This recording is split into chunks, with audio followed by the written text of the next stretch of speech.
जी। अप्पय दीक्षित ने कहा था कि रूपक में लक्षणा मानेंगे तो रूपक में भी उपमा मानना पड़ेगा। रूपक में उपमात्व की आपत्ति होगी, क्योंकि चंद्र सदृशम मुखम बोध वहां भी होता है और सदृश शब्द नहीं भी है तब भी चंद्र शब्द ही लक्षणा से सदृश अर्थ बतला रहा, तो लक्षणा मानने में उपमात्व की प्राप्ति हो जाएगी रूपक में, ये कहा था। बोधस्य सामान्य। हाँ हाँ, बोधस्य सामान्यात् समान विषयत्वात्। समान विषय। लक्षणाजन्य शाब्दबोध विषयः सादृश्यम एवं चंद्र सदृशम मुखम इति यदा उच्यते तदा यविधाजन्य शाब्दबोध विषयः सादृश्यम भवति। तो ये कहा था, तो वो इनको स्मरण दिला करके वो कहते हैं कि यद्यपि उक्तम सादृश्यस्य शब्देन उपादानात्, माने चंद्र शब्देन बोधनात् उपमात्वापत्ति ही इति, ये जो कहा था यद्यपि उत्तम,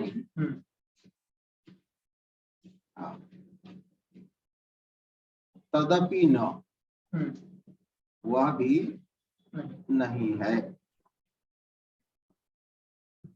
कहा क्यों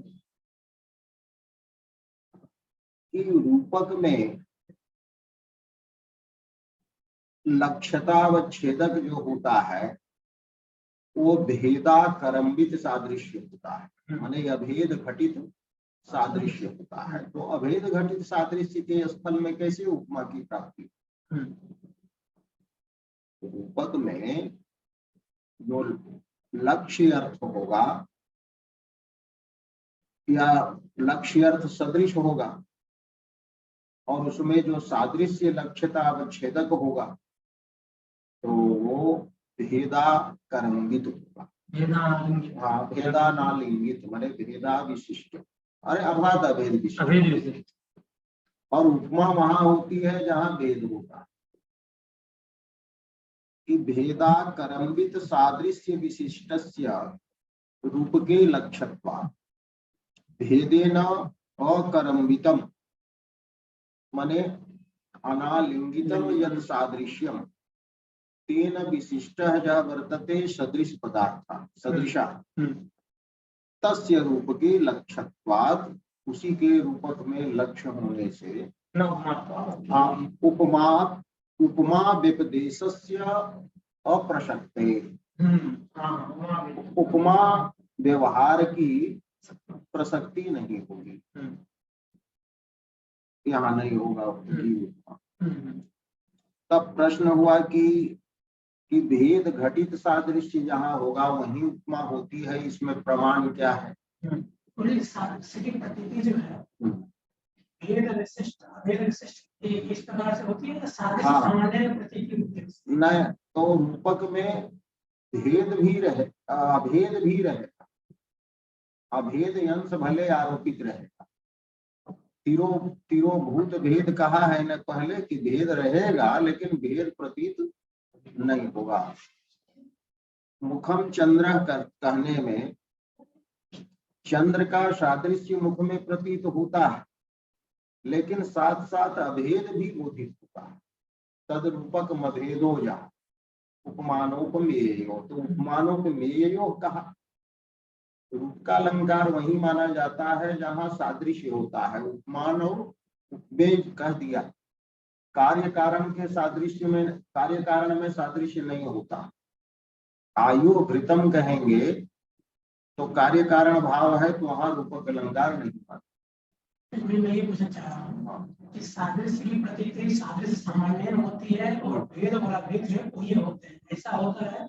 उसकी प्रतीति सीधे भेद विशिष्ट सादृश्य अभेद विशिष्ट सादृश्य ऐसे ही होती है। हाँ, वो उपमा में भेद विशिष्ट सादृश्य की प्रतीति। सीधे प्रतीति ऐसे होता है। हाँ, ऐसे ही प्रतीति सादृश्य सामान्य ना।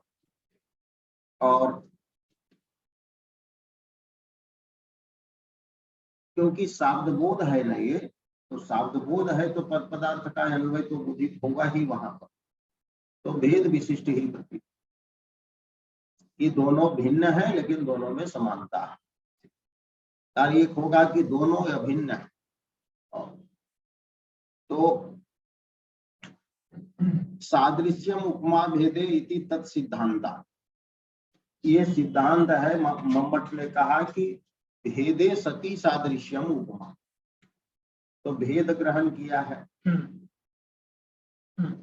एक में ही सादृश्य का वर्णन हो जाएगा कि राम रावण यो युद्धम राम रावण यो युव, तो उपमा नहीं होगी।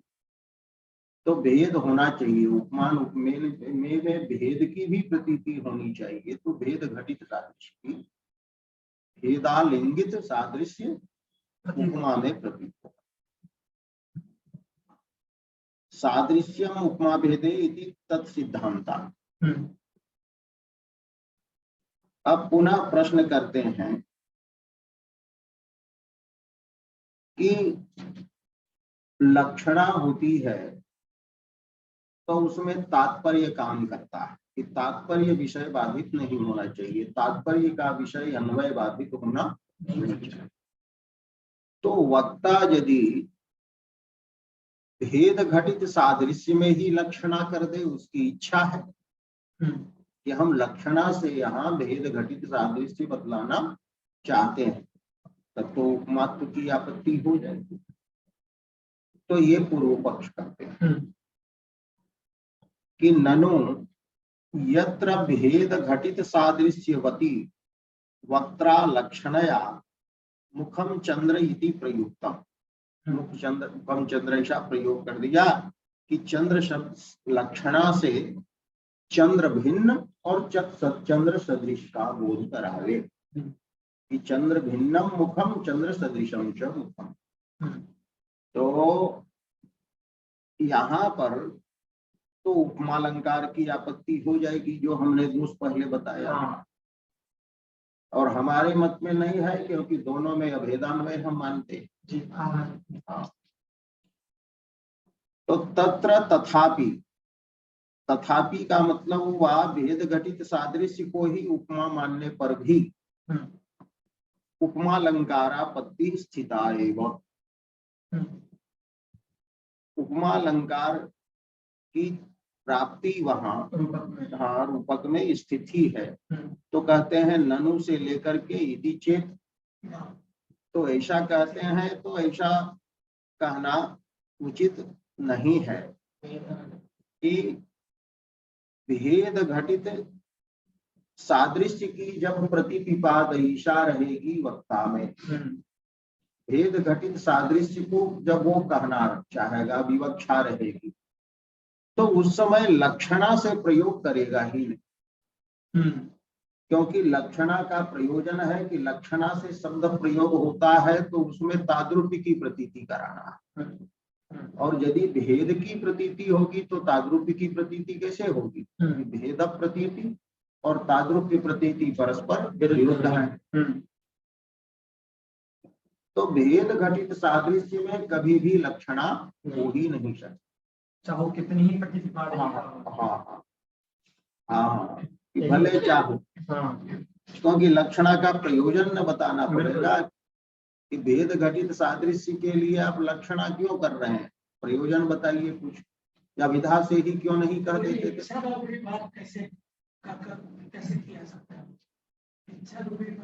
नहीं, अब इच्छा हमारी हो जाए कि हम घट का अर्थ खटमल करेंगे, तो हमारी इच्छा से तो नहीं होगा।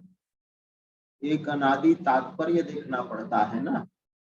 अपनी इच्छा के अनुसार हम शब्द का अर्थ बदल नहीं सकते। तो एक इसमें प्रमाण परंपरा है। ठीक उसी प्रकार से लक्षणा जहां जहां भी की जाती है तो सत्यता व छेदक का ज्ञान हमको लक्ष्य में कराना होता है, ये परंपरा बनी हुई। तो सत्यता व छेदक की प्रतीति तभी होगी लक्ष्य में जब हाँ वही तादृक्य प्रतीति है। तो तादृक्य प्रतीति या शक्यता अवच्छेदक प्रतीति जो है तो ये तभी हो सकती है जब अभेद की प्रतीति हो। भेद की प्रतीति होने पर तो कह दीजिए चंद्र सदृशम मुखम या चंद्र मुखम में कोई अंतर ही नहीं होगा। तो इसलिए लक्षण भेद घटित सादृश्य में हम नहीं कर सकते। कोई भी वक्ता लक्षणा के द्वारा भेद घटित सादृश्य की विवक्षा यदि वो करेगा तो अप्रामाणिक उसका है। माना भाव हाँ, उसमें प्रमाण नहीं है, मूल बात ये। मुखम चंद्रा में रूपक ही होगा गुरु जी, ऐसा आग्रह है? हाँ हाँ हाँ, रूपक तो होगा ही, इसमें है। अच्छा, कोई व्यक्ति यदि उसकी उपमा अलंकार में भी उसकी ना तो उपमा रूपक में अंतर है ना। हाँ नहीं वहाँ लुप्तोपमा भी नहीं। हाँ आरोप यहाँ पर सीधे है। लुप्तोपमा का प्रकरण है कि जहाँ वाचक लुप्ता लुप्त होता है तो कोई शास्त्र है वहाँ लोप करने वाला, वहाँ निवर्तक शास्त्र है। अब ये कहे कि भेद घटित सादृश्य प्रतिपिपादयिषाया समये लक्षणया तद्वती मने भेद घटित सादृश्यवती सदृशे शब्द प्रयोगस्य विरुद्ध, शब्द प्रयोग विरुद्ध है। क्योंकि लक्षणा ताद्रूप्य प्रतिपिपादयिषा के अधीन, ताद्रूप्य का हमें नहीं कराना होगा है आपको, तब तक हम लक्षणा से प्रयोग नहीं कर सकते। हाँ हाँ हाँ हाँ, कहीं पर भी ताद्रूप्य की प्रतीति करानी होगी या कोई न कोई प्रयोजन। इसमें ये मान सकते हैं कि यद्यपि तात्पर्य से प्रवृत्त होती है रचना, लेकिन वहाँ पर प्रतिपिपादयिषा भी नियमित कर दी जाती है ताद्रूप्य रूप प्रयोजन के द्वारा। हाँ माने हाँ, श्रोता पूछेगा ना वक्ता को कि लक्षणया सादृश्य बोधने किंते प्रयोजन, हाँ भवता किम प्रयोजन तर्हि स कथयिष्यति अहम तादृप्यम प्रतिपादयितुम् इच्छामि, अहम भवन्तं बोधयितुम् इच्छामि यत् मुखे चंद्रत्वम् अस्ति। तो जब तक तादृप्य प्रतिपिपादयिषा नहीं होगी, माने कहने का मतलब है सत्यगत धर्म का, कि जब हम लक्ष्य में प्रतीति कराते हैं तो आरोप करके कहते थे अरे बैल ही, तो गोत्व की प्रतीति करा रहे हैं यद्यपि वो नहीं, माने बैल वो है नहीं है। तो तादृप्यस्य प्रतिपिपादयिषायाः अधीनत्वात् तो कस्याः तो लक्षणायाः, लक्षणा तादृप्य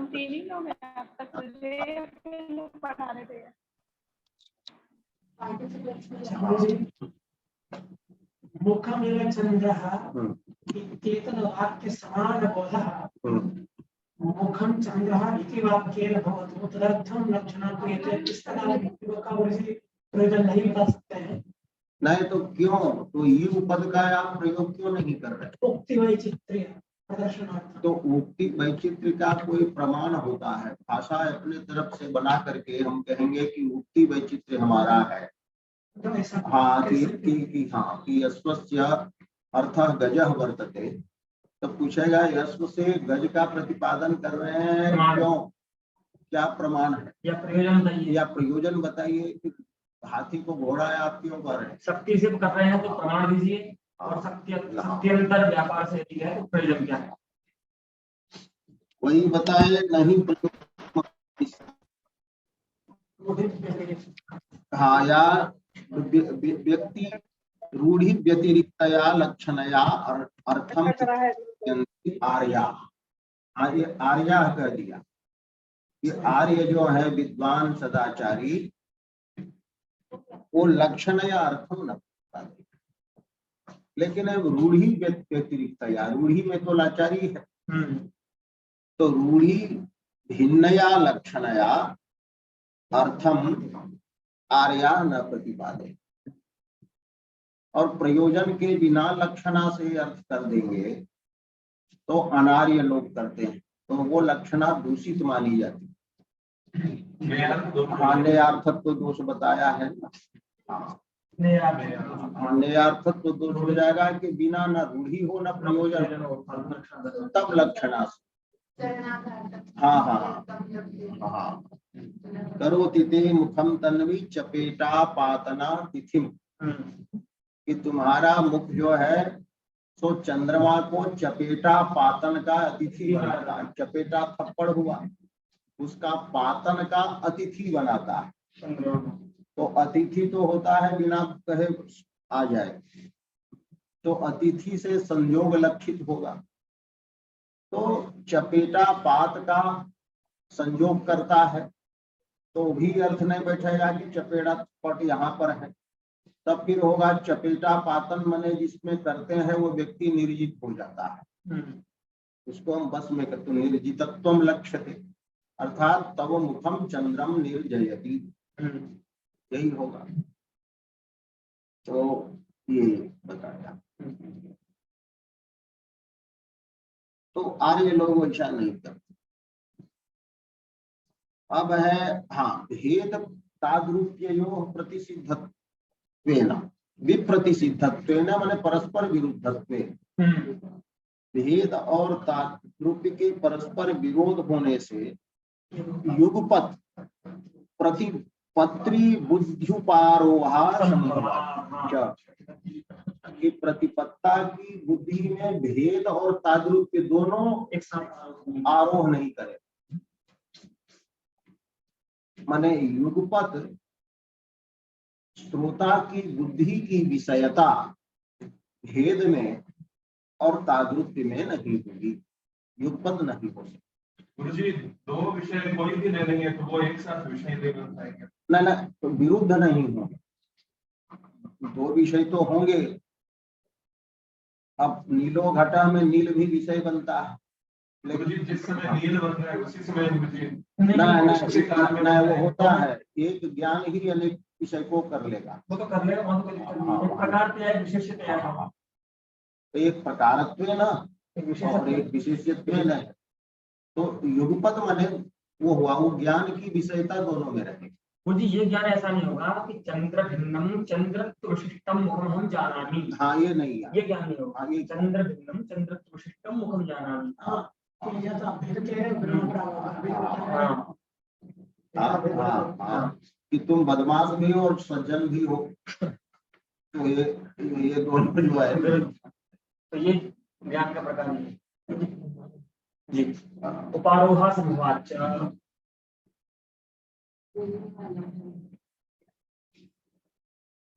अब फिर अप्पय दीक्षित एक पक्ष ये कहता है कि पुरुष व्याघ्र जो होता है तो वहां पर ई पद तो नहीं है, तो व्याघ्र समास में तो नहीं है, तो व्याघ्र शब्द ही न लक्षणा से बताता है सदृश अर्थ को, और वहां पर आप उपमा मानते हैं। तो आपने कैसे कह दिया कि लक्षणा भेद घटित सादृश्य में नहीं होती, लक्षणा के द्वारा भेद घटित सादृश्यवान का बोध नहीं होगा, ये कैसे कहा? क्योंकि पुरुष व्याघ्र में उपमित समास जब करते हैं तो वहां तो उपमा अलंकार ही मानते हैं। तो ये जो आपने पंडित राज ने आपने कहा कि भेद घटित सादृश्यवती लक्षणा न भवती, ये कैसे संभव? तो ये कि पूर्व पक्ष पे उठाए। अथ उपमित समासे पुरुष व्याघ्र इत्यादो उत्तर पदस्य स्वार्थ सदृशे, माने व्याघ्र हुआ स्वपद, उसका अर्थ हुआ बाघ, उसके सदृश में लक्षणा एवं उपगंतव्या स्वीकरणीया,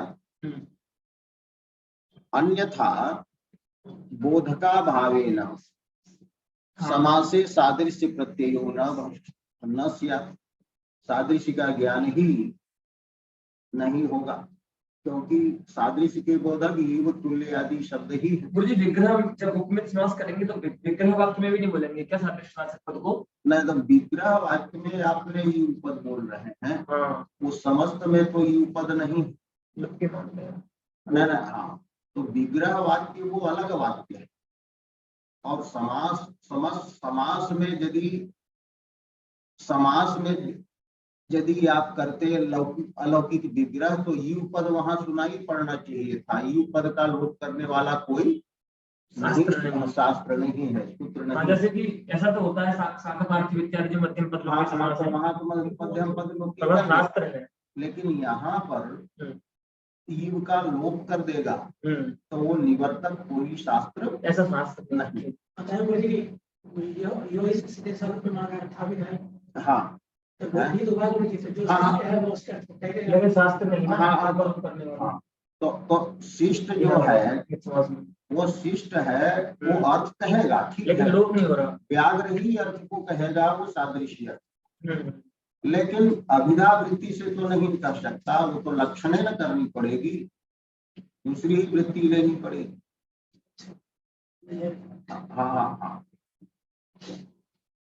वो अखंड मान लेंगे शक्ति नहीं, माने विशिष्ट शक्ति है तो वो तो कोई बात नहीं, लेकिन यहाँ जब न्याय वाली बात चलेगी तो वो तो अलग शक्ति नहीं है। समास में भी व्याघ्र शब्द की शक्ति रहेगी, तो व्याघ्र शब्द की शक्ति जो है उसको सदृश अर्थ में नहीं, तो लक्षणा ही से करना पड़ेगा।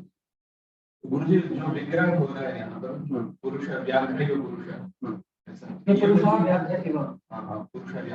हाँ, ये गुरुजी अभिधा से नहीं होगा? नहीं, यहाँ पर तो विग्रह वाक्य में आप कह रहे हैं, देखिए विग्रह और विग्रहीयमाण तो दोनों में समानार्थकता होनी चाहिए, विवरण और विवरणीय। देखिए पुरुष व्याघ्र, इसी का ना अर्थ है, आप बता रहे हैं पुरुष व्याघ्र, तो यदि पुरुष व्याघ्र शब्द सादृश्य अर्थ को न बतलाता तो उसका विवरण सदृशवाचक शब्द से यू से हम कैसे करते? अब जो है अश्व का विवरण तुरंग हो सकता है, लेकिन यश्व का विवरण तो वो नहीं होगा। तो इससे पता, विग्रह वाक्य यही बताता है कि जो जिस पद का विग्रह किया जा रहा है वह पद भी उसी अर्थ को बताता है। हाँ, कि विवरण जो है और विग्रहीयमाण जो है वो दोनों में समानार्थकता होनी चाहिए।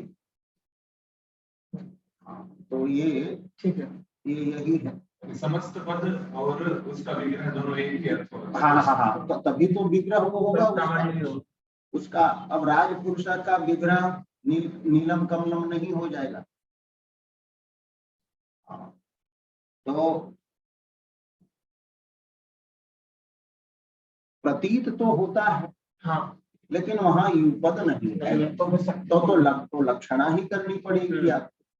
तो वहां पर तो आप भेद घटित सादृश्य में लक्षणा कर देते हैं, भेद घटित सादृश्यवती लक्षणा भवति, अन्यथा बोधकस्य भावेन समासे सादृश्य प्रत्ययो न स्यात्। आप लोगों ने पहले ही संशय कर दिया, वही संशय करके पुनः उत्तर दे रहे हैं कि व्याघ्र ये ईव शब्द जो है वही उसका बोधक होगा जो आप लोगों ने पहले कहे। तो वो कहता है कि तस्य समासे संबंधाभावात् कि न च व्याघ्र इव इति ईव शब्दः तद बोधकः, माने भेद घटित सादृश्यवतः बोधकः अस्ति इति वाक्यं तस्य समासे संबंधाभावात्।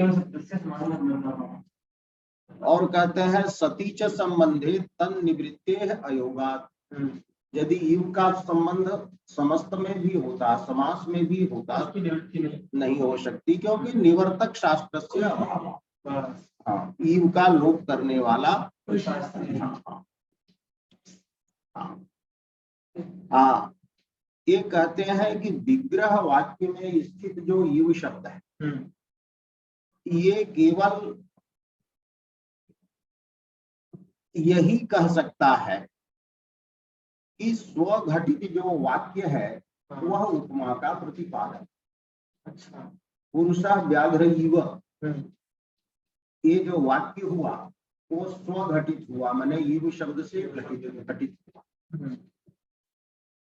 तो युव शब्द यह बतलाएगा कि मुझसे घटित जो वाक्य है वो उपमा का प्रतिपादक है, कि मुझसे जो वाक्य घटित होंगे वो उपमा के प्रतिपादक होंगे। ये केवल बता सकता है। और मुझसे घटित पुरुष व्याघ्र पद नहीं है तो वो उपमा प्रतिपादक कैसे हो? तो विग्रह वाक्यगतस्तु युव शब्दः स्वघटित वाक्यस्य उपमा प्रतिपादकत्वं सम्पादयितुम् इष्टे। तो स्वेनैव घटितं यत् वाक्यं तस्यैव उपमा प्रतिपादकत्वं साधयितुं स समर्थः भवति। हाँ, तो जैसे दूसरा वाक्यांतर पुरुष व्याघ्र, तो कि वो भी उपमा का बोधक है, ये नहीं कर सकता विग्रह वाक्य। हाँ, विवरणगत जो युव शब्द है, तो विवरण में रहने वाला युव शब्द यही कहेगा कि मुझसे जो घटित हो गया वाक्य वह उपमा बोधक है, और मुझसे घटित जो वाक्य नहीं है वो उपमा बोधक नहीं, माने उपमा का वो प्रतिपादक नहीं। यही हुआ, तो यही हुआ। और कहते हैं यदि कि वहां सादृश्य की प्रतीति नहीं होती है तो नहीं कर सकते, तो ये विवरण भी नहीं होगा, ये विवरण ही गलत होगा। तस्य विवरणत्वानुपपत्तिश्च, स्वघटित वाक्य जो है, युव शब्द घटित वाक्य जो है वो पुरुष व्याघ्र का विवरणत्व उसमें नहीं होगा, माने पुरुष उसका वो विवरण नहीं होगा। नहीं विवरणीय वाक्यगत शब्दा प्रतिपाद्यस्य अर्थस्य विवरणम, कि विवरणीय जो वाक्य है, तो पुरुष व्याघ्र ये वाक्य जो है वो विवरणीय वाक्य है। तो उस वाक्य के में स्थित जो भी शब्द है पुरुष और व्याघ्र, तो उन दोनों में से किसी शब्दों के द्वारा अप्रतिपाद्य माने अबोध्य जो अर्थ है, उस अर्थ का, अबोध्य अर्थ का विवरण कहीं होता नहीं। विवरणीय वाक्यगत जो शब्द होते हैं उस शब्द के द्वारा जो प्रतिपाद्य अर्थ होता है उसी अर्थ का विवरण करता है। विवरण वाक्य उसी अर्थ का बोध कराता है। हाँ, इत्थं च लक्षणायाः एव अभ्युपगम्यतया, इस प्रकार लक्षणा ही माननी पड़ेगी। हाँ, और सत्यां च तत्प्रयोजनी भूत तादृक्य प्रतिपत्तो, और अब लक्षणा मान रहे हैं आप रसगंगाधर का आदि, तो जहां लक्षणा होगी तो तादृक्य की प्रतीति होगी। तो पुरुष व्याघ्र में आप उपमा कैसे मानेंगे, या पादाम्बुजम आदि में उपमा कैसे मानेंगे, वहां भी रूपक मान लीजिए। तो तत्प्रयोजनी भूतस्य माने लक्षणा प्रयोजनी भूतस्य तादृक्यस्य प्रतिपत्तौ कथम उपमा। हाँ, द्विलिप्ता उपमा प्राचीनों ने कही है वहां पर। हाँ, और एक साधारण धर्म, साधारण धर्म नहीं है। और साधारण धर्मवाचक के अप्रयोग में ही करता है समास। उपमितम व्याघ्रादि भी सामान्ययोगी, सामान्यता अप्रयोग। पुरुष व्याघ्र सूरज यदि कह दीजिए तो समास नहीं होगा। पुरुष व्याघ्र शूर ये नहीं होगा।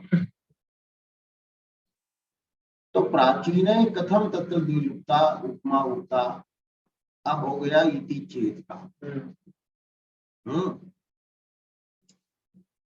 अब ये कहते हैं कि अत्रोच्यते, तो उत्तर देते हैं कि उपमित समास जो होता है, तो उपमित समास की विशिष्ट शक्ति है भेद घटित सादृश्यवान।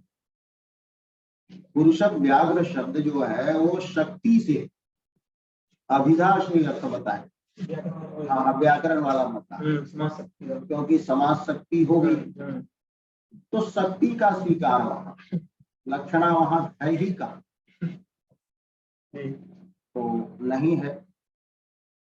और यदि आग्रह है आपको समास शक्ति नहीं मानेंगे, न्यायादि मत में चलेंगे, तब ये स्वीकार करना ही होगा कि वो निरूढ़ा लक्षणा, भेद घटित सादृश्य में निरूढ़ा लक्षणा है। तभी तो अनादिकाल से प्रयोग में आ रहा है कि उपमित समास में उपमा, उपमित समास में उपमा। तो पुरुष व्याघ्र शब्द जो है वो शक्ति से ही,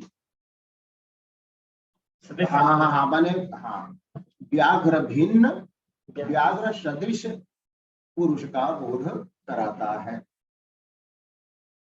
और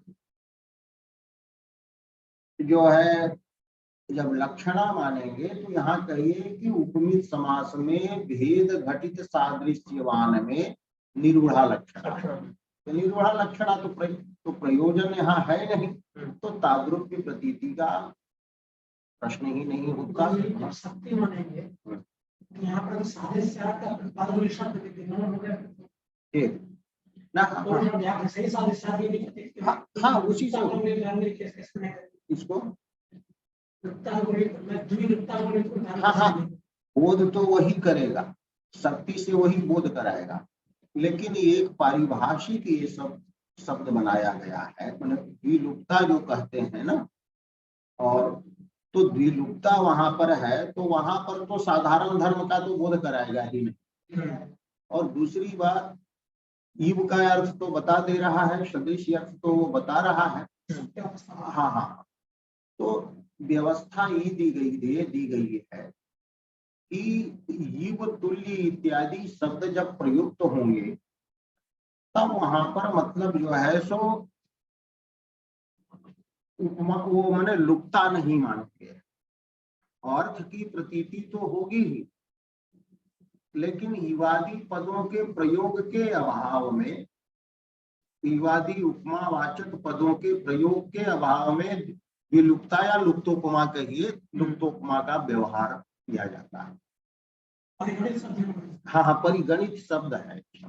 जैसे तुल्य सदृश यथा इवो वती प्रत्यय, तो ये यही है। ये बात स्वयं आगे कह रहे हैं। ये समाधान आपका, आप पहले शंका कर दिए, लेकिन वो फिर आगे शंका करके समाधान हो देते, तुरंत देने वाले।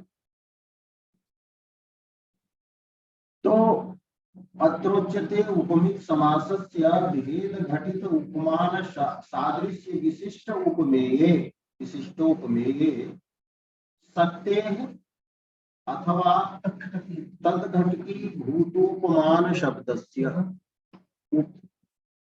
माने उपमित समास का घटक जो है, अवयव है, जो उपमान शब्द माने व्याघ्र शब्द, उसकी भेद घटित सादृश्य विशिष्ट निरूढ़ लक्षणायाः वा स्वीकारात् अदोषः, स्वीकार होने से दोष नहीं होगा।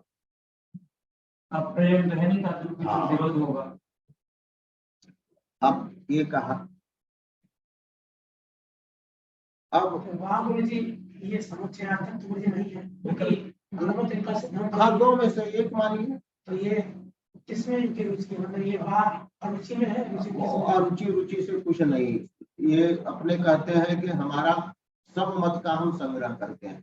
अब नैयायिक जो थे बेवकूफ नहीं थे नहीं ना, हमारा मैंने कहने का मतलब वो और न वैयाकरण बेवकूफ है। तो अनेक सबका सिद्धांत है और वो सब ग्राह्य है। तो व्यवस्था देनी है तो इस दृष्टि से आप ये मान लीजिए, उस दृष्टि से वो मान लीजिए, दोनों ठीक है। तो साहित्यिक विवाद नहीं करता कि यही वाला हमारा ही वाला है, क्योंकि न्याय और व्याकरण में लड़ाई होती है कि घर भी उजड़ने लगता है कि यदि न्याय का सिद्धांत माना जाए तो व्याकरण का घर उजड़ेगा, और व्याकरण वाला माना जाए तो इसका घर माने जो सिद्धांत है तो इधर उधर होने लगता है।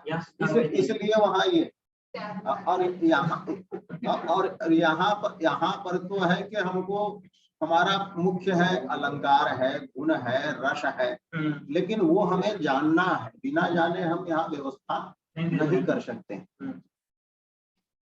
हाँ, इसीलिए यहाँ शब्दार्थों का भी हम कहते हैं, लेकिन शब्द अर्थ पर ढेर विचार नहीं करते हैं कि शब्द की निष्पत्ति कैसे होगी, व्याकरण शास्त्र का काम है। अब वाक्य का विचार करना कि कितने प्रकार के वाक्य होते हैं, ये विचार करना इसका काम नहीं है, वो मीमांसा आदि ने कर दिया। तो दोनों में से कोई ले लीजिए। तो आगे परीक्षा इनका अलंकार विवेचन भी सब जगह शब्द बोधेर। अब लिम्पति व तमंगानी में इत्यादि में वो प्रथमांतार्थ प्रथमांतार्थ मुख्य विशेष्य भी मान ले की चर्चा करते हैं, और व्यापार मुख्य विशेष्य की भी चर्चा करते हैं, और फिर अंतिम में कहते हैं कि हम किसी के अधीन थोड़े हैं कि सकला मैंने अलंकारिका नाम स्वतंत्र सिद्धांतत्वात्मक वैसे कुछ लिखा है। तो आख्यात की शक्ति अलग कर लिया है, आख्यात का तिंग अर्थ भी कर लिया, और तिंग की शक्ति हाँ तिंग की शक्ति जो है सो कृति आदि में भी मान लिया है। हाँ, तो वो खरी अलग अलग है बात। तो यहाँ यही हुआ। हाँ, कहते हैं कि यही गति जैसे वाचक लुप्ता उपमा कहते, तो व्यवहार होता है कि यहाँ वाचक का लोप है, ईव का, लेकिन जो ईव को द्योतक मानते हैं तो उनके मत में वाचक लुप्ता कैसे व्यवहार होगा, क्योंकि वाचक हुआ जो शक्ति से बोधक है। तो वाचक लुप्ता व्यवहार कैसे होगा ईवादि के प्रयोग में। तो कहते हैं यमेव निपातादि नाम, हाँ निपाता नाम ईवादी नाम, निपात ईवादी के द्योतकता नहीं है। द्योतकता के मत में कि मुखम चंद्र जो है, तो वहां पर ईव शब्द का तो अर्थ सादृश्य इसमें है ही नहीं, तो सादृश्य का वाचक तो नहीं है। तो वहां पर भी तो मुखम चंद्र ही सब में ये जो है मुखम चंद्र जो शब्द है तो चंद्र ही बता देता है, या समास कर देंगे मुख चंद्र, तो मुख चंद्र में उपमा भी तो हम कर सकते हैं ना, उपमित समास भी कर सकते हैं।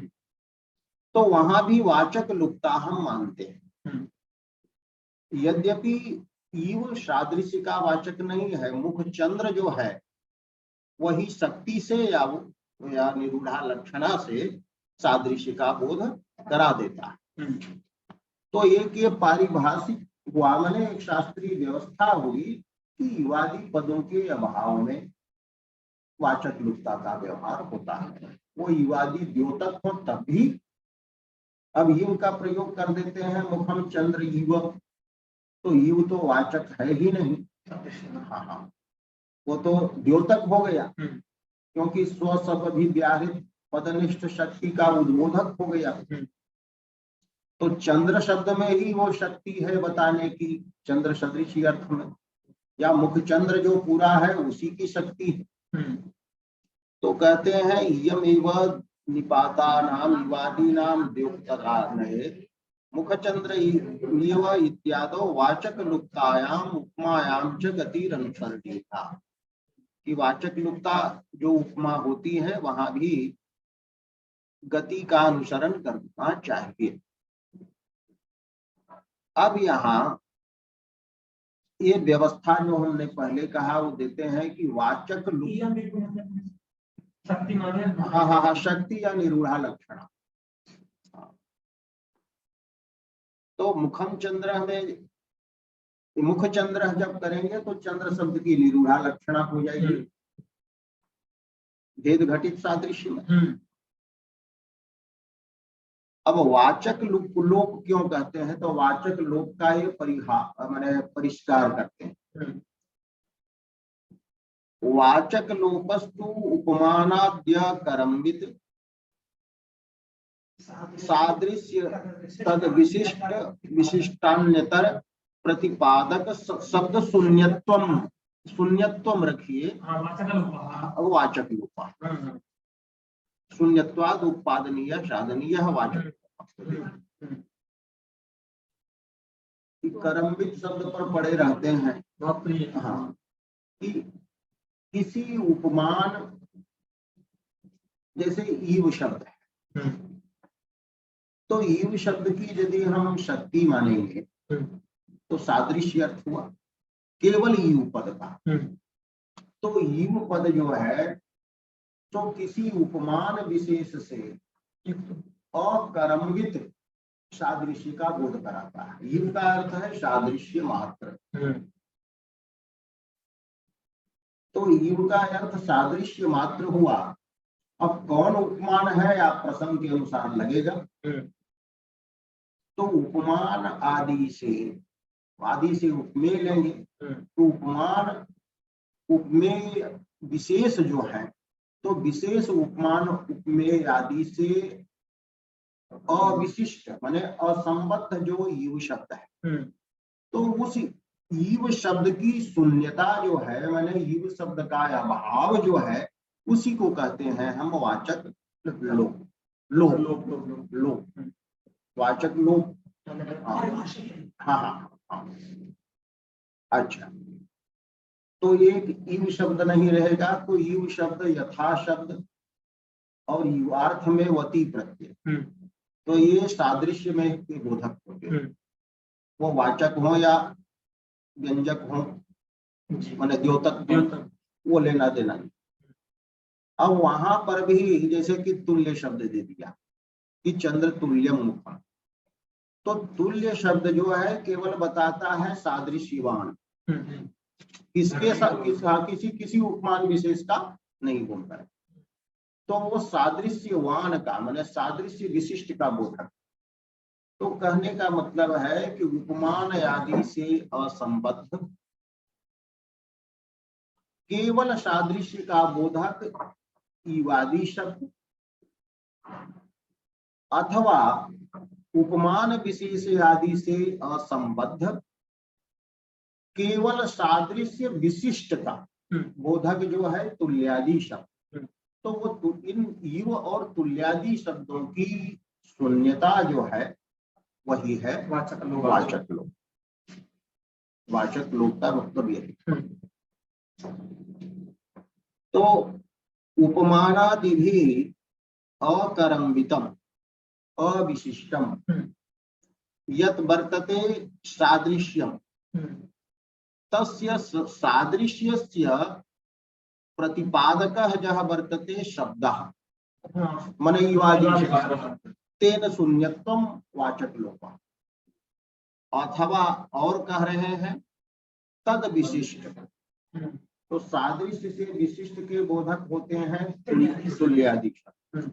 तो इन दोनों में से अन्यतर हुआ उपमान आदि से अकरम्बित ये सादृश्य का प्रतिपादक हो या सादृश्य विशिष्ट सदृश का प्रतिपादक जो हो।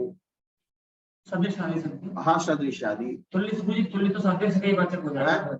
नहीं तुल्य बने वो सादृश्य विशिष्ट इसलिए तेन तुल्यम होता है ना और वो विशेष निघ्न है विशेष के अनुसार उसमें विशेषण मैंने विभक्तियां होती हैं। ठीक है। हम्म, हाँ सदृश तुल्यादि। हाँ। तो उपमानादिना अकर्मवितस्य सादृश्यस्य प्रतिपादकं यत् वर्तते इव यथादि प्रतिपादकः यः वर्तते इव यथादि शब्दः तेन शून्यत्वम् अथवा सादृश्य विशिष्टस्य प्रतिपादकः यः तुल्यादि शब्दः तेन शून्यत्वम् एव अस्ति वाचक लोपः। तो वाचक लुप्ता या वाचक लुप्ता व्यवहारिक पारिभाषिक यहाँ पर ये मान लिया जाता। तो शून्यत्वात् उपपादनीय। हाँ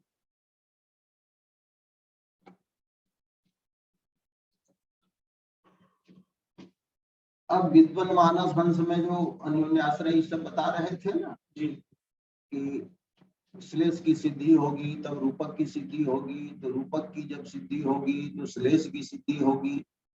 तो कहते हैं ये वाला खंडन जो है सो हमारा बाकी है आपका, लेकिन उसका आप जो है सुन लीजिए थोड़ा सा कि अब यहाँ हम नहीं करेंगे, इसमें रूपक के प्रकरण में बताएंगे कि अरे भाई यहाँ काव्य जगत है तो अन्योन्याश्रय कहाँ से आएगा, कल्पनामय शब्द है।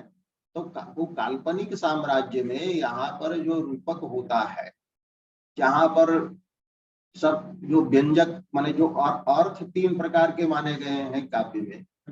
एक हुआ स्वतः संभवी, जो कि लोग बाहर में भी हो सकती है वैसी घटना, और ये दो ही रखिए, और एक है कि वैसा अर्थ होता है जो बाह्य जगत में कभी हो ही नहीं सकता। हाँ, कभी प्रतिभा मात्र निर्भर। तो दोनों जगह कवि प्रतिभा का योग होता है। अंतर ये है कि एक जो है बाह्य में भी संभव है और एक दोनों कल्पित रहते प्रायः, क्योंकि हूबहू जैसे जगत में हो रहा है उसी का वर्णन कर देगा तो वो इतिहासकार होता है। हाँ कि ये ऐसे हुआ, रूस ने आक्रमण किया, इतने मिसाइल गिरे, ये कह दिया, तो ये जो है काव्य नहीं। अब उसमें प्रतिभा योग होगा, प्रतिभा का लगा करके उसको काव्य रूप देगा। हाँ लेकिन हाँ वो लिखा है इतिहासादे एवं सिद्धे, वो लिखा है आनंद वर्धन ने कि कोई ये सब तो इतिवृत्त वर्णना मात्र न कवे आत्मलाभ, इतिहासादे न स्वरूप लाभ। हाँ स्वरूप लाभ नहीं, कवित्व तो उसमें नहीं है। अब जो है कि ब्रह्मधार्मिक विश्वस्तः ये जो कहा, तो ऐसी घटना लोक में संभव है, लेकिन कोई जुड़ कह दे कि कौन धार्मिक था, किसको कहा, तो ये नहीं है, ये भी कल्पना मात्र, ये भी कवि की वहां भी प्रतिभा का योग है। तो यहाँ मतलब प्रतिभा माने कल्पनामय होता है, उसमें अन्योन्याश्रय का यहाँ पर तो जो है कीर्ति में कोई रंग नहीं होता, और कीर्ति के उजले रंग में तो सब डूब जाता है सारा संसार, और विष्णु को भ्रम होने लगता है कि सारा ब्रह्मांड उजला उजला दिख रहा है, हमारा क्षीर समुद्र कहाँ गया, तो वो क्षीर समुद्र खोजने लगते हैं। और बिड़ाल जो है दूध पीने लगता है, दूध देखने लगता है, सब जगह दूध ही दूध है। तो इस प्रकार की बात है। तो कहे कि रूपक प्रकरणे परिहरिष्यते, तो उसका सारांश यही है, यच्च विद्वन मानस इत्यत्र दूषणम अभितम तद रूपक प्रकरणे, उसका परिहार अच्छे ढंग से कर लेंगे तो वहां आप सुन लीजिएगा। हाँ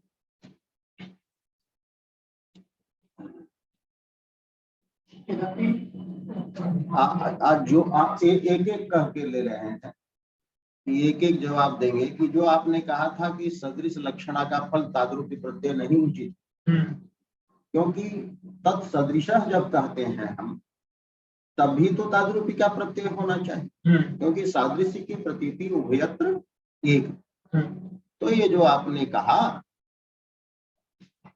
सो उचित नहीं है। यद्यपि उत्तम रूप के सदृश लक्षणाया फलम तादृक्य प्रत्ययो न युज्यते तत्सदृश इति शब्द बोधानंतरम अपि। तो सदृश शब्द से जो बोध है सादृश्य का, उसके बाद भी तथा प्रत्ययापत्ति, तथा मने तादृक्य की प्रत्यय की मने ज्ञान की आपत्ति हो जाएगी।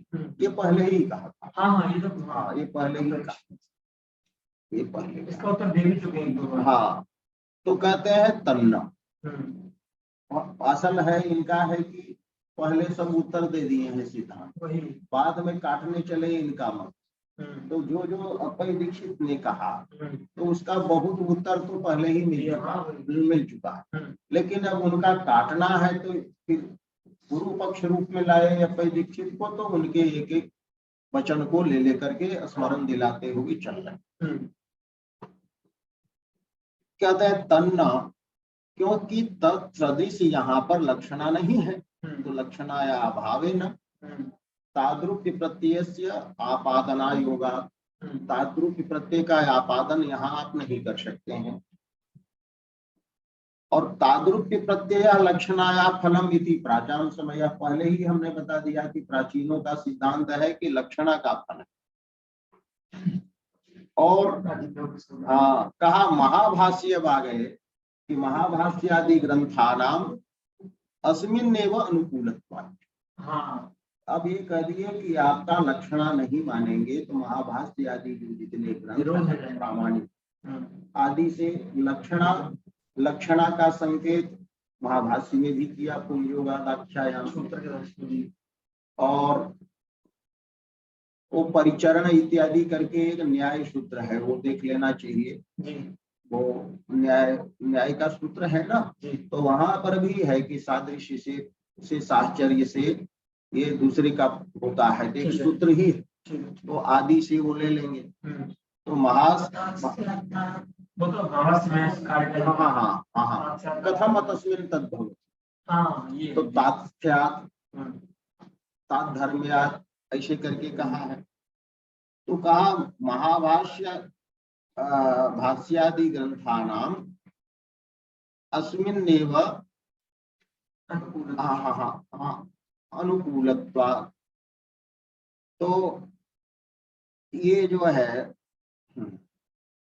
ये वहां पर बताया, तो वही है कि चतुर्भी प्रकार ही अतस्मिन् तद्भव, 4 प्रकार बताए। तो कहा कि तात्स्थ्यात् ताद्धर्म्यात् तत्सामीप्यात् और तत्साहचर्यात्। वो भी है, वो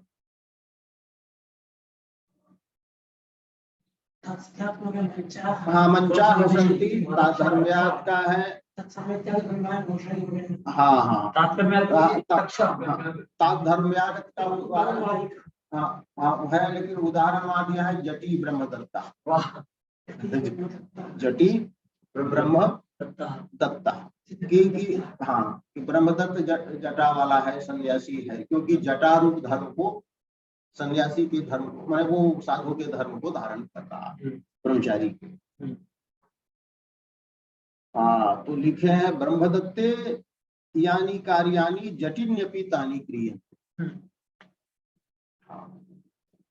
और वो हुआ सिंहो मानव का कहीं पाठ, तत्सामीप्यात् का तो गंगायाम घोषा, और पुंतान प्रवेश ये तत्साहचर्यात् का दिया था।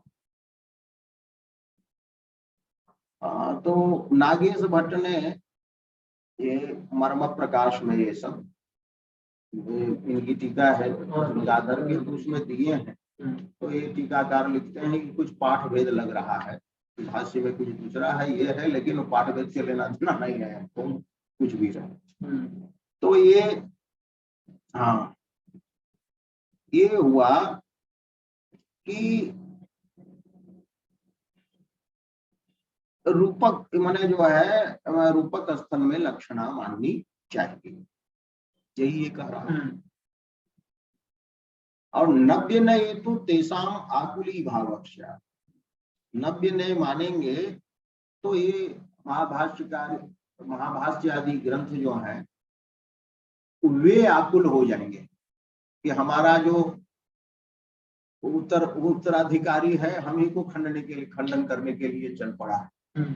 तो बड़े लोगों को, बड़े ग्रंथों को आप छोटा सा वृत्ति वार्तिक ग्रंथ लिख करके व्याकुल करना उचित नहीं है।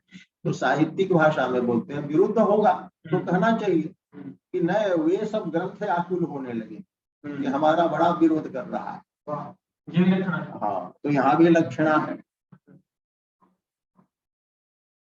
तो ये हुआ। अब ये है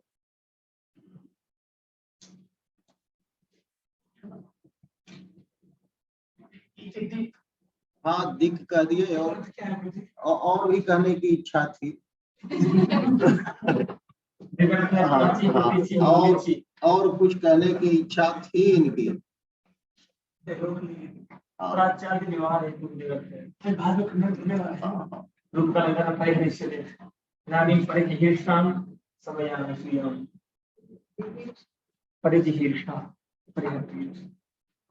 दिगर्थ लिखे हैं वो चंद्रिका दान, वो तो कुछ लिखेंगे। हाँ, वो कुछ लिखे हैं। छोड़िए दिगर्थ को। लिखते हैं दिगर्थस्तु सत्यम अनेन भाष्येन तत्तन निमित्त वशात तादृत्यम आरोप्य। वो मूल निमित्त के चलते तादृत्य उठाए आरोप हो जाता है। शक्यता व छेदक का आरोप लक्षण हो जाती है रूप स्तर में अभेद। हाँ, इति प्रतीयते। लेकिन अप्पय दीक्षित पूछेंगे परम सदृशे लक्षणा भवति इति पक्षः कुतः आगच्छति। कि सदृश महाभाष्यकार ने कहा है कि रूपक में सदृश में लक्षणा होती है। दृष्टांत भी आधा दे रहे हैं।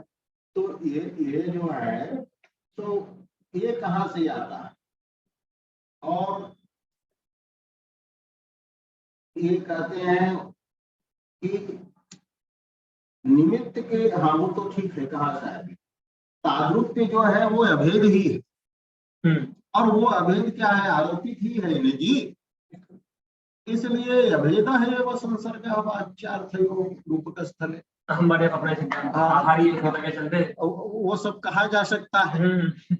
हैं? तो ये कहते हैं, इतना कह करके चुप लगा दिए। वो कहते हैं कि वही रहा होगा कि ऐसे वो कह सकता है। जी वो कह सकता है। हाँ, कह सकता है। ये छोड़ेंगे। देखो, पंडित राज किसी छोड़ने वाले नहीं है, प्राचीन को न अप्पय दीक्षित को। हाँ।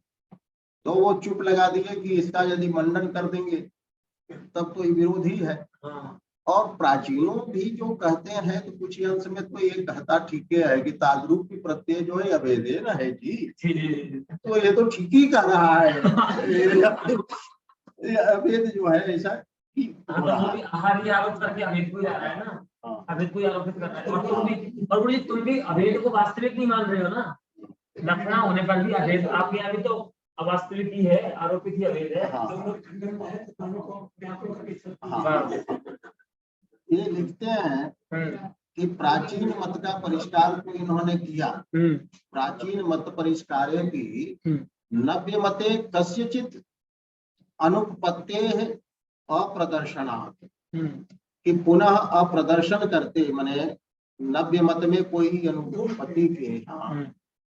तो ये इनका लगाते हैं कि नव्य मत एव निर्भरा पंडित राज, कि पंडित राज नव्य मत की ही वो, क्योंकि रूपक आदि प्रकरण है ना।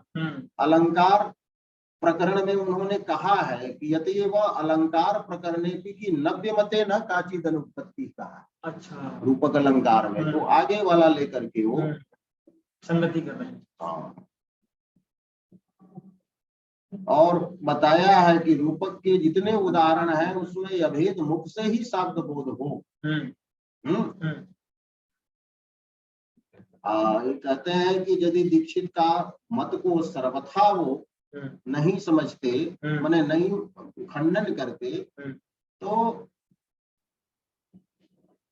अन्य विषय के खंडन के समान प्रौढ़ी से इसका भी खंडन करते हैं। यहाँ पर दिक्कत करने से कि प्रौढ़ी नहीं है, ठीक है बोले आप, ठीक है तुम जो ठीक ही चल रहा है। हाँ, ये अब नागेश वाला देते हैं कि वैयाकरण मंजूषायाम प्रदर्शितः नव्यमत विरोधः अलंकार प्रकरणेपि नव्यमतेपि महाभाष्यादि योजनया दूरी करिष्यते।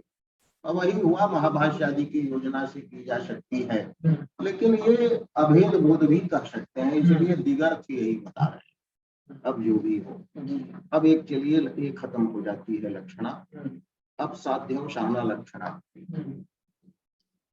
तो वो है अध्यवसान का अर्थ किया है इन्होंने कि विषय निगरणे न विषयिना अभेदा। तो विषय हुआ आरोप का आश्रय, हाँ विषय हुआ आरोप का आश्रय। तो उसका निगरण का मतलब हुआ निगल जाना, माने उपादान नहीं कर, उपादान नहीं कर। निगरण जो है ये दो प्रकार का होता है। एक होगा कि उसका उपादान ही नहीं होगा, जैसे यहाँ होती है, और कहीं उपादान भी होगा लेकिन उसको अधःकरण हो जाता है, तिरस्कार कर देगा, तो ये उत्प्रेक्षा में होगा है। जैसे कि कहेगा कि मानो मुख चंद्रमा, तो मानो का मतलब वह मुख का तिरस्कार कर रहा है, उत्कटता जा रही है मुख के प्रति, अधिक है चंद्रमा के प्रति, अधिक है चंद्रमा। तो आप हैं, आप बैठे और कहे कि लगता है कि आप अभिषेक है, तो लगता है माने आपका तिरस्कार हो रहा है दूसरे किसी का, ये हो रहा है। तो वो दिया कि विषयस्याप्युपादाने विषयस्यानुपादाने और उपादाने भी सूर्य, उपादान भी रहे तभी सूर्य अधःकरण मात्रेण निगीर्णत्वं प्रचक्षते। अधःकरण मात्र साहित्य दर्पण में भी दिया, साहित्य दर्पण में, नहीं साहित्य दर्पण में। तो अधःकरण रूप जो निगरण है उसको कहते हैं साध्य है, नाम देते हैं। तो वहां पर हो जाती है उत्प्रेक्षा, और जहां पर सिद्ध हो गया उपादान नहीं, तो अतिशयोक्ति, इसलिए तो सिद्ध हुआ मतलब विषय का अनुपादान। तो अच्छा, इस प्रकार से वहां पर अनुपादान को लेकर के सिद्ध और साध्य का व्यवहार होगा। ठीक। तो अब उस अध्यवसान के साथ साध्यवसाना में है, जैसे चंद्र आदि विराज, तो इस पर मत भेद बताते हैं कि यहाँ पर विषयवाचक शब्द तो है ही नहीं, तो यहाँ पर चंद्रादि शब्द के द्वारा लक्षणा से मुखत्वेन उपस्थितस्यापि मुखादेः शाब्दबोधः चंद्रत्वादिना भवति। इसका अर्थ क्या है? चंद्रादि विराज, चंद्रमा पंक्ति विराज।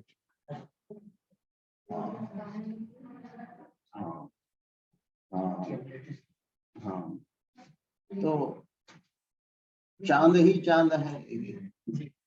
तो यहाँ मुखत्व न मुख उपस्थित है, जो बोल रहा है व्यक्ति, उसके सामने शब्द से नहीं प्रमाण से, प्रत्यक्ष प्रमाण से मुखत्व न मुख उपस्थित। अब देख रहे हैं कि यहाँ जो है कोई व्यक्ति उपस्थित है, बाहिक उपस्थित है, तो बाहिकत्व न उपस्थित है, लेकिन जब हम कहेंगे कि मतलब अयम गौ, तो हम बताना चाह रहे हैं कि शाब्द बोध जो हो आपको गोत्वेन लक्षणा से शाब्द बोध कि उसमें गोत्व है। तो ये पहला मत है कि चंद्रादि शब्द लक्षणया मुखत्वेन उपस्थितस्यापि मुखादेः शाब्दबोधः चंद्रत्वादिना भवति। क्यों? तो लक्षणा ज्ञान से वो महात्म्यात्, कि लक्षणा इसीलिए की गई है क्योंकि शब्द तो मुख शब्द का प्रयोग तो नहीं कर रहा है, तो श्रोता का चंद्रत्वेन मुख का बोध लक्षणा से, कि चंद्रत्व वन मुखम, ये लक्षणा प्रयोज्य बोध है, ये एक एक। दूसरे लोग कहते हैं कि लक्षणा से मुख मुख चंद्र सदृश, चंद्र के लक्षण मानने इसलिए हैं चंद्र मुख का बोध कैसे हो? न बोध करना है, हाँ, तो फिर करना उसकी उसकी इच्छा है, तभी तो आपको कह रहा है कि एक बार मुखम चंद्र है, एक बार बोल दिया, अब मुख का नाम भी लेना वो छोड़ दिया। चंद्र के चांद सामने मुख पता इधर इस शब्द आती नहीं, तो वो बोध कैसे हो? किसका? मुख का नहीं, बोध कैसे? आप प्रकरण से, माने जो प्रसंग है, जो सामने है आपके पास, शाब्द में कैसे मानना? किसका? मुख का नहीं, शाब्द बोध में उसका भान होगा, क्योंकि प्रकरण से या पहले शब्द से आपको उपस्थित, पहले हाँ शब्द से ले लीजिए कि शब्द से, ये जैसे कोई कहा कि अरे इस पर तो चंद्रमा जैसे मुख है, चंद्रमा जैसे अनेक मुख है, या ऐसे कह दिया कि मुखानी चंद्राक्षंति, ये कहा, तो बाद में किसी ने कह दिया कि नहीं नहीं चंद्रा है, तो दोनों वाक्यों में भेद होना चाहिए ना, दोनों वाक्यों में भेद होना चाहिए। तो शब्द के द्वारा आपका उपस्थित है, और जहाँ प्रकरण आदि से उपस्थित हो रहा है, तो मान लिया जाए कि शब्द नहीं प्रयोग किया, तो वहां शब्द की शब्दाध्याहार कर लीजिए, शब्द की कल्पना कर लीजिए। हाँ, तो शब्दाध्याहार होगा ना। हाँ, मैंने जैसे अध्याहार मैंने व्याकरण लोग शब्दाध्याहार मानते हैं कि तदबोधक शब्द लाएंगे, तो शब्द से ही उपस्थिति उसकी हो। मेरे को फिर उसको अनागत शब्द से क्यों मान रहे हैं? शब्द चंद्र शब्द की लक्षण तो हुई नहीं ना मुख में। नहीं, इसलिए जो है आद्यंताभ्याम आक्षेप जो मध्य है, तो मध्य शब्द का ही से आक्षेप करते हैं, इसलिए उसका साधारण भाव बनता है। क्या?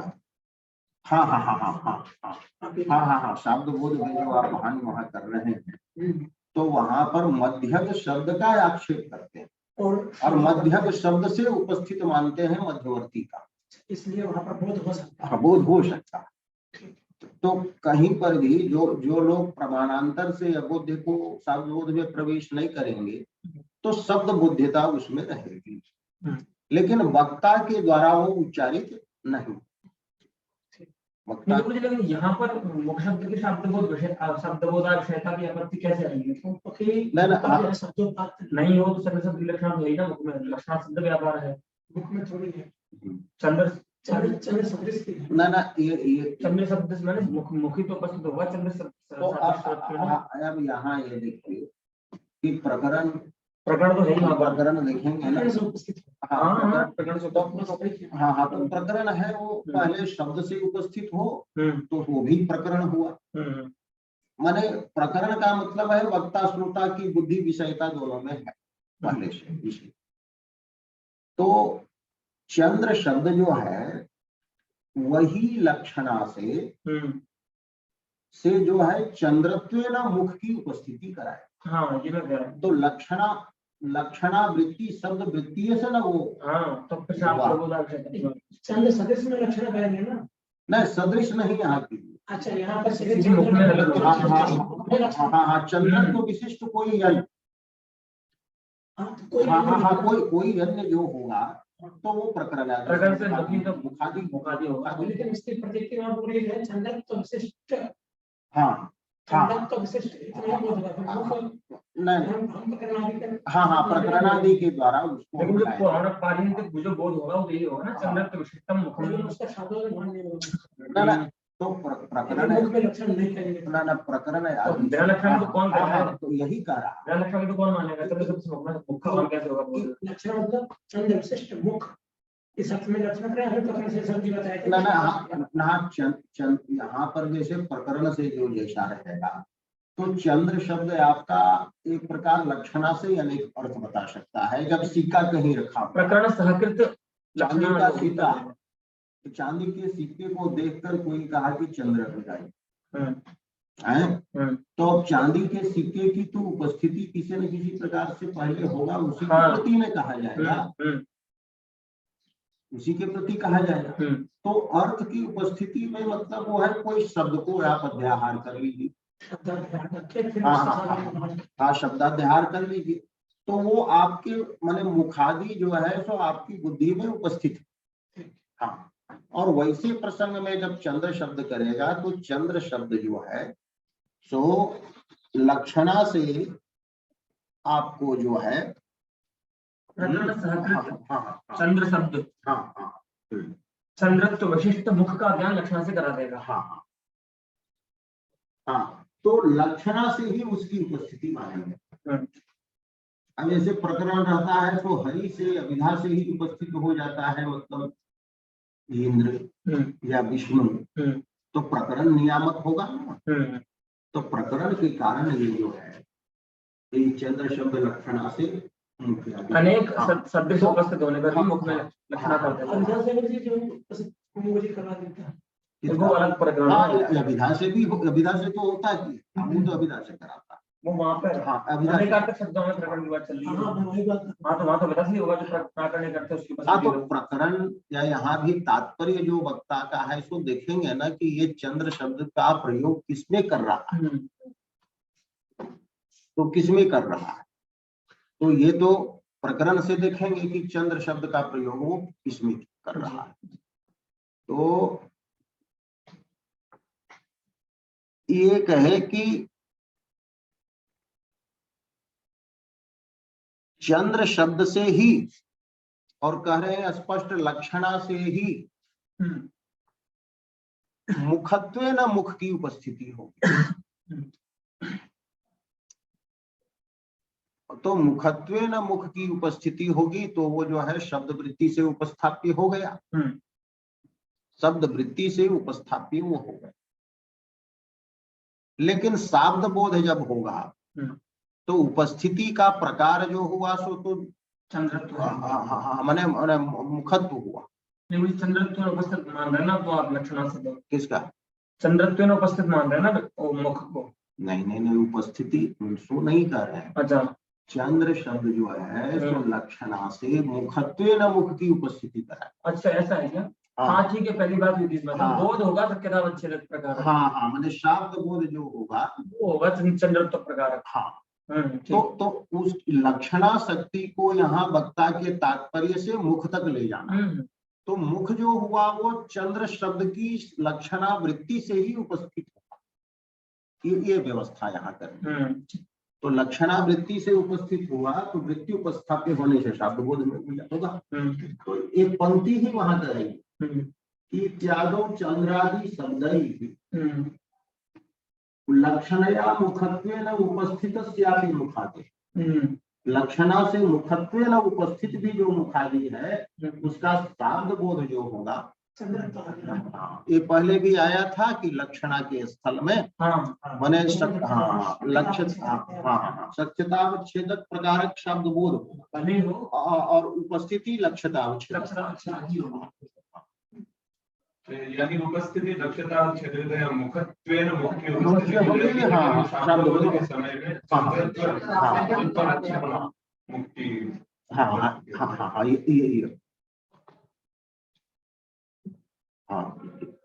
यही वहां भी बताया था ना, गंगायाम घोषणा उपस्थिति होगी और गंगात्वेन शाब्द। तो ये एक है, तो ये पहला मत है। दूसरा है कि उपस्थिति शाब्द बोध में समान प्रकारता का जो सिद्धांत है वो रहने दीजिए। हाँ, तो संकोच नहीं करना कि चंद्र शब्द से यहाँ मुखत्व न मुख का बोध होगा कि चंद्र राजी विराजते अर्थात मुख पंक्ति विराज। और जब ये लक्षणा से शब्द बोध हो लेगा तो व्यंजनाएं आएंगी। हाँ क्योंकि प्रयोजन व्यंजना से बोधित होता है, जी। तब चंद्रत्वेन शब्द बोध योग होगा, वो होगा व्यंजना। तो मुझे ये चमत्कार और ये बहुत ज्यादा मैंने से बोल रहे थे कैसे होगा? क्या? नहीं मुझे सत्यता अच्छे प्रकार बहुत तो लक्षण से बताए थे ना पहले। हाँ हाँ हाँ हाँ। हाँ तो वो तो अब क्यों हुआ फिर अभी क्या हो गया? क्या? नहीं, ये दूसरा मत है ना। अच्छा अच्छा। पत्ते को ये ठाकुर जी तो उसमें ये था कि जब चंद्रत्वादना लक्षण या कोई बोध हुआ तब वही व्यंजनावृत्ति से, क्योंकि गंगात्व की प्रतीति हो रही, चंद्रत्व की प्रतीति हो रही, आह्लादकत्वादी अतिरिक्त है वहां जो है वो भी व्यंजनावृत्ति से होता है। तो फिर व्यंजने से होगा, व्यंजना एक बार थोड़ी रुकने वाली है। ना ना ना, वो नियम नहीं है। व्यंग्य से व्यंग्य, व्यंग्य से व्यंग्य इनका चलता है। भगवती। हाँ, वो व्यंजना नियत नहीं है, वो आता है कि व्यंग्य से व्यंग्य, पुनः व्यंग्य से व्यंग्य। कहते हैं कि शब्दवृत्ति धर्म में हमारा भाव। हाँ, वो व्यंजना से अतिरिक्त है ना। ये अभिधा लक्षणा में लागू होता है, क्योंकि अभिधा लक्षणा सब शास्त्रों में, तो वो सब जो वृत्ति विराम की बात करते हैं तो वृत्ति विराम करते हैं यही दो के विषय। व्यंजना तो जानते ही नहीं है वो। साहित्य में पढ़े हैं हाँ तो वो ना ना, हाँ के विषय में हाँ हाँ हाँ, उसी में लगाना पड़ेगा। सर्वेषां प्रायसोऽर्थानां व्यंजकत्वमपीक्ष्यते। हाँ, नहीं तो अनंत व्यापार करते करते पागल हो जाएगा। हाँ तो कहीं विराम लेना होगा ना, तो व्यंजना एक ऐसा कह दिया कि ये अपूर्व शक्ति है, वो सब कुछ यावत अभिलषित अर्थ का बोध कराएगी। जितना ज्यादा तुम्हारे साथ तुम्हारी वासना जितनी व्यंजना की तुम वो करा देगी। व्यंजना में आपको चंद्रत्वेन बोध करा देगी, उसके बाद आह्लादकत्वादि के अतिशय का भी बोध करा देगी। हाँ हाँ हाँ, चित्र को मत जीना। हाँ, उस हृदय में जितनी प्रतिभा खींच खींच करके लेते हैं। तो यही कहे कि लक्षणया मुखत्वेन मुखादे शब्द बोधे वृत्ते व्यंजनया। अब व्यंजनया क्यों आएगी कि एक शब्दोपातत्व जहां रहेगा वो व्यंजना आएगी। तो चंद्र शब्द से चंद्र अर्थ भी उपात्त होता है और मुख भी अर्थ उपात्त है। तो एक शब्द पातत्व प्रादुर्भूतया चंद्रत्वेन बोधा। हाँ, इत्यपरे। तो पहले मत में यही था कि लक्षणा तो मुख्यार्थवाद को हटाने आती है ना, तो वो मुख का चंद्रत्वेन बोध कैसे कराएगी? उसको उतना ही अर्थ बताना चाहिए कि जितना से मुख्यार्थवाद हट जाए। दूसरा अधिक अच्छा लग रहा है। हाँ, दूसरा अच्छा लग रहा है। हाँ, दूसरा ठीक है। इसमें सबको नहीं करना पड़ रहा है। हाँ हाँ हाँ हाँ।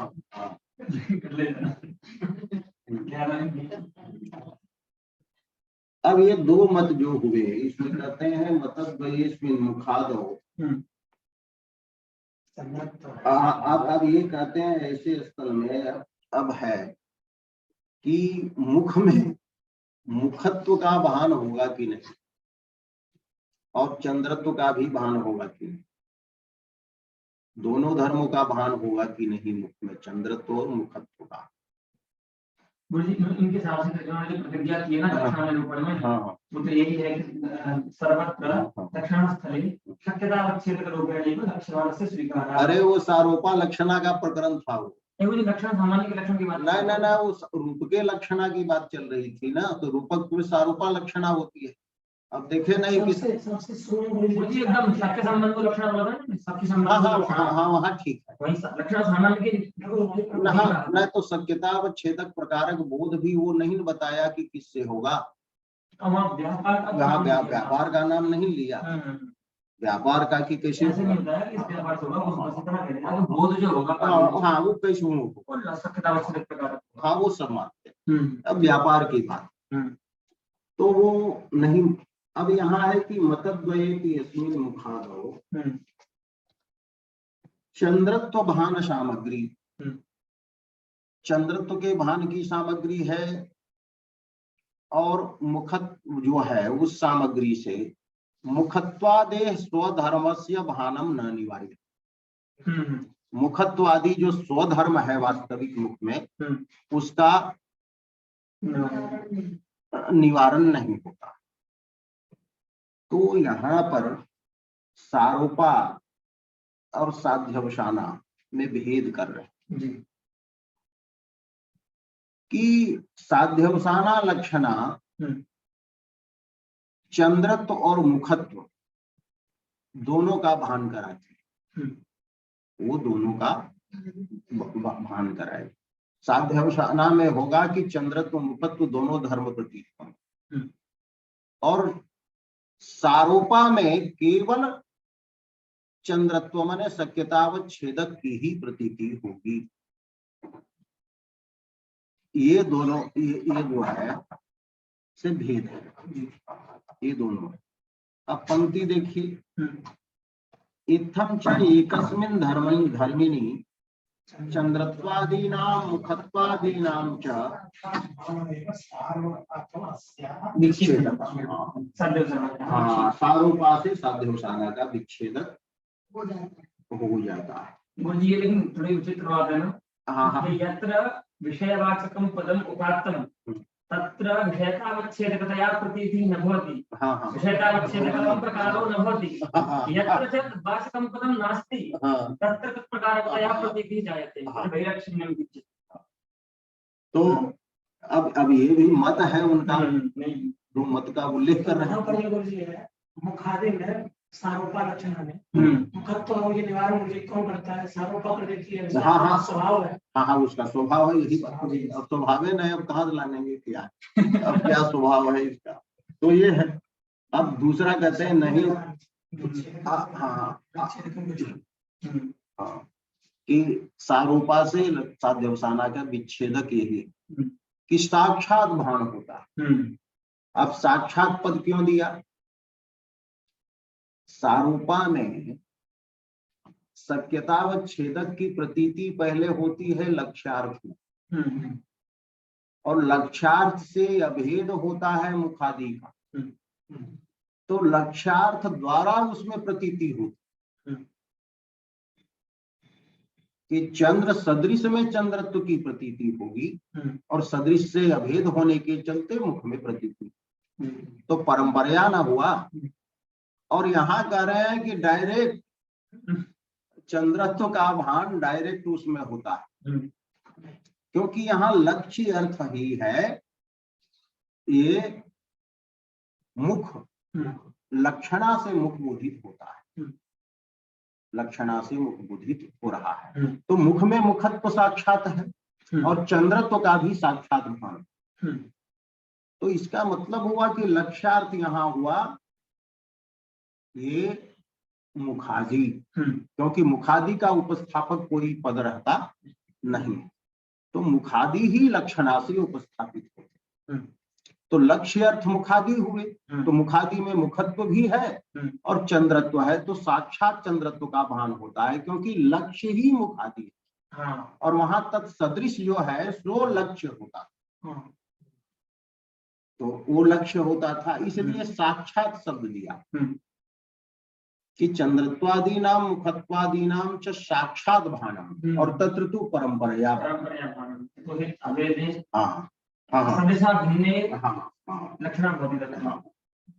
तो सारोपातः स्याः विच्छेदः। दूसरे लोग कहते हैं कि और वो विरुद्ध बात बोल रहे हो, एक में दो विरुद्ध धर्म की प्रतीति कैसे होगी? चंद्रत्व भान होगा तो मुखत्व भान नहीं होगा, और मुखत्व भान होगा तो चंद्रत्व भान नहीं होगा। ये तो हो सकता है क्या यहाँ पर क्या बहुत सिद्ध है? मुख तो मुझे है, मुखत्व का निवारण हम मुझे कर नहीं सकते हैं, और चंद्रमा कोई सादे से वृत्ति कर रहा है कभी जो है वही आएगा उत्तर सर। हाँ कवि तो है, लेकिन अब व्यवहारिक उदाहरण देते हैं कि सुक्ति में जिस समय रजतत्व का भान हो रहा उस समय सुक्तित्व का भान होगा तो प्रवृत्ति होगी? नहीं होगी, नहीं होगी।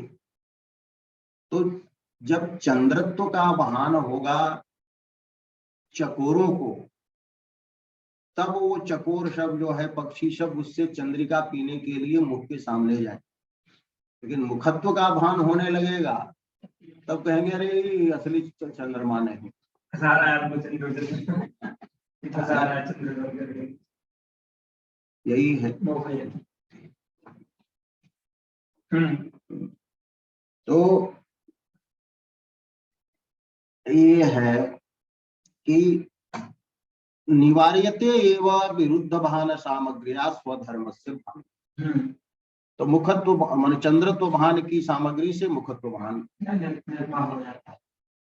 तो रजतत्व भान सामग्र्याम सुक्तित्वस्य अभानात् इति वदन्ति है।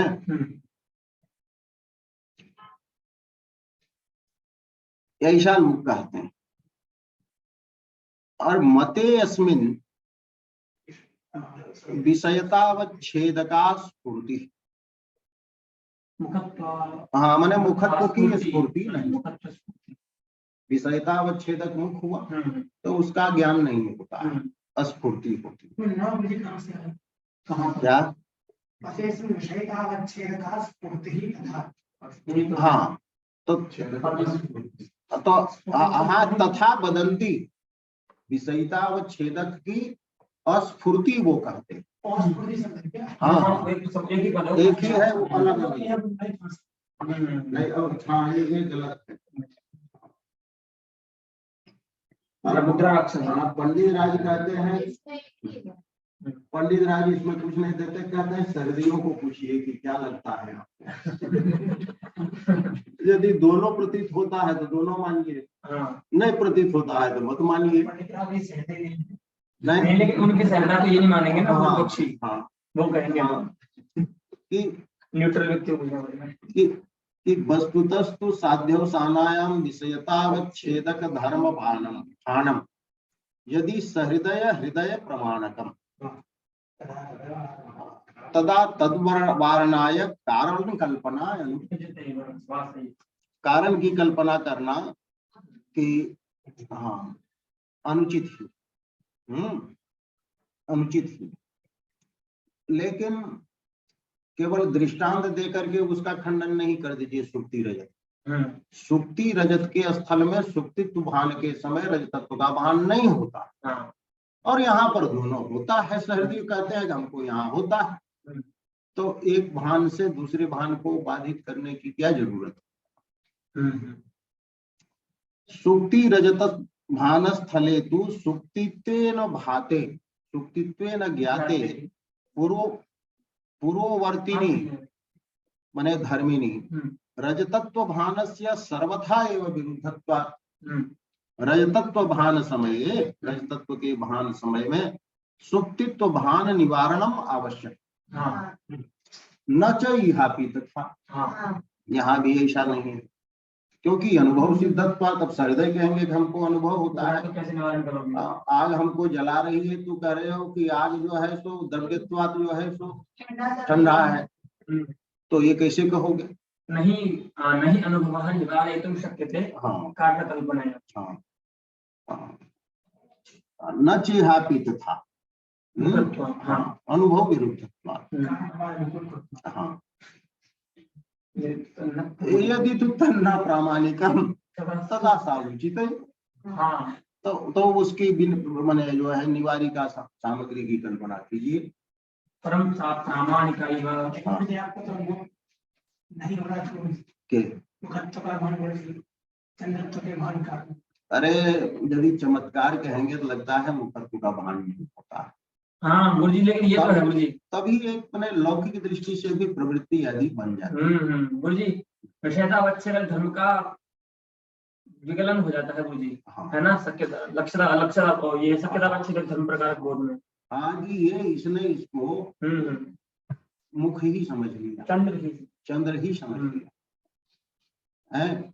अब जैसे भगवान राम जाते थे तो उनको देख करके मोर नाचने शुरू कर देते थे। तो मेघ उसमें जो है रामत्व का ज्ञान होता तब क्यों नाचते? हाँ, मतलब लेस भी होता। हाँ लेस भी होता, रामत्व लेस भी होता। तो मेघ समझ करके वो नाचने लगते थे। राजत्व लेस भी यदि ज्ञात होगा लक्ष्मी को, वो भूल जाइए वो सारोपा से।